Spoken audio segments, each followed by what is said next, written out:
Hello friends, welcome back to my channel. जय श्री कृष्णा। कौरवों की सेना में एक से बढ़कर एक योद्धा और महारथी थे। उस युद्ध में कौरवों की ओर से पांडवों के मामा भी शामिल हुए थे, जो पांडवों के सगे मामा थे। अपने भांजे के खिलाफ युद्ध क्यों लड़े? महाभारत में कौरवों और पांडवों के बीच कुरुक्षेत्र में हुए भयंकर युद्ध का वर्णन विस्तार से मिलता है। कौरवों ने पांडवों को हराने के लिए हर प्रयास किया, लेकिन वे सफल नहीं हुए। कौरवों की सेना में एक से बढ़कर एक योद्धा और महारथी थे, लेकिन अधर्म का साथ देने के कारण उनको पराजय का सामना करना पड़ा। उस युद्ध में कौरवों की ओर से पांडवों के मामा भी शामिल हुए थे। अब आपको जानकर आश्चर्य होगा कि जो पांडवों के सगे मामा थे, वे अपने भांजे के खिलाफ महाभारत युद्ध क्यों लड़े? ऐसी क्या मजबूरी थी? हालांकि उनकी दुर्योधन का एक वचन कौरवों पर भारी पड़ गया। आइए जानते हैं पांडवों के मामा की कहानी। महाभारत में यह घटना उस समय की है जब कौरव और पांडव युद्ध के लिए अपनी सेना का संगठन कर रहे थे। बड़े से बड़े योद्धाओं को अपनी ओर से लड़ने के लिए राजी कर रहे थे। इसी क्रम में दुर्योधन ने पांडवों के सगे मामा यानी मद्र नरेश शल्य के साथ छल किया। शल्य राजा पांडु की दूसरी पत्नी माद्री के सगे भाई थे। वे नकुल और सहदेव के सगे मामा थे। इस प्रकार युधिष्ठिर, भीम और अर्जुन के भी मामा हुए। पांडवों और कौरवों में युद्ध की घोषणा हुई थी। उसी दौरान मद्र नरेश शल्य अपने भांजे से मिलने के लिए सेना के साथ हस्तिनापुर आ रहे थे। इस बात की भनक दुर्योधन को लग गई। उसने बड़ी ही चालाकी से उनकी सभी स्थानों पर मदद की। उनकी सेना के रहने, खाने और पीने का पूरा बंदोबस्त कर दिया।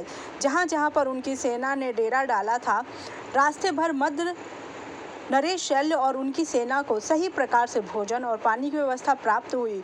इससे राजा शल्य बहुत खुश हुए। हस्तिनापुर के पास भी उनके और सेना के लिए अच्छा प्रबंध देखकर वो और भी अधिक खुश हुए। राजा शल्य ने पूछा कि युधिष्ठिर के किन कर्मचारियों और सहयोगी ने उनके लिए उत्तम व्यवस्था की है। वे उनसे मिलना चाहते और कुछ पुरस्कार देना चाहते हैं। दुर्योधन वहां पर पहले से ही छिपा हुआ था। यह बात सुनते ही वह राजा शल्य के सामने आकर खड़ा हो गया। उसने कहा कि मामा जी, यह सारी व्यवस्था आपके लिए मैंने ही की है, ताकि आपको और आपकी सेना को कोई परेशानी ना हो। इतना सुनकर राजा शल्य के मन में दुर्योधन के लिए प्रेम उमड़ पड़ा। उन्होंने दुर्योधन से कहा कि आज तुम जो मांगोगे वो मिलेगा। चालाक दुर्योधन इस मौके के ही ताक में था। उसने राजा शल्य से कहा, वह चाहता है कि आप युद्ध में कौरवों की सेना का साथ दें और सेना का संचालन करें। राजा शल्य ने दुर्योधन को वचन दिया था, इसलिए वे अपने वचन से मुकर नहीं सकते थे। राजा शल्य ने कौरवों सेना के साथ रहने के लिए हाँ कह दिया।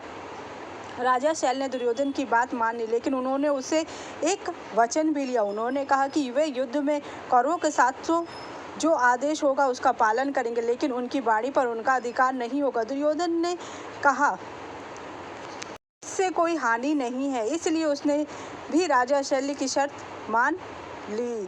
पांडवों और कौरवों के बीच युद्ध शुरू हुआ। राजा शल्य को कर्ण का सारथी बनाया गया। वह कर्ण का रथ चलाने के लिए मान गए, लेकिन शर्त के अनुसार वह पूरे युद्ध में पांडवों की वीरता का ही बखान करते थे और वे कौरवों को हमेशा कमजोर बताते और उनको हतोत्साहित करते थे। युद्ध समाप्ति के बाद भी शाम के समय कौरवों को उनकी कमजोरियों को ही बताते। कर्ण को अर्जुन की वीरता के बारे में ही गुणगान करते रहते थे।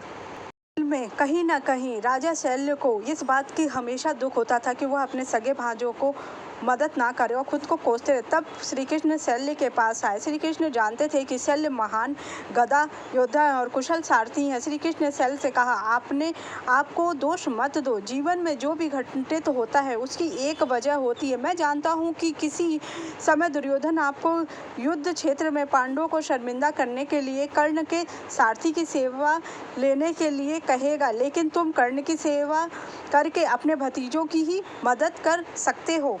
शल्य ने बोला, लेकिन पांडवों की मदद करना कैसे संभव? कर्ण की सेवा करना मेरे लिए भी तो अपमानजनक है, क्योंकि वह शूद्र है और मैं मद्र का राजा हूँ। इस पर श्री कृष्ण ने जवाब दिया कि तुम्हें बस कर्ण के सामने सभी पांडवों के और उनके विशेष रूप में अर्जुन की प्रशंसा करते रहना चाहिए।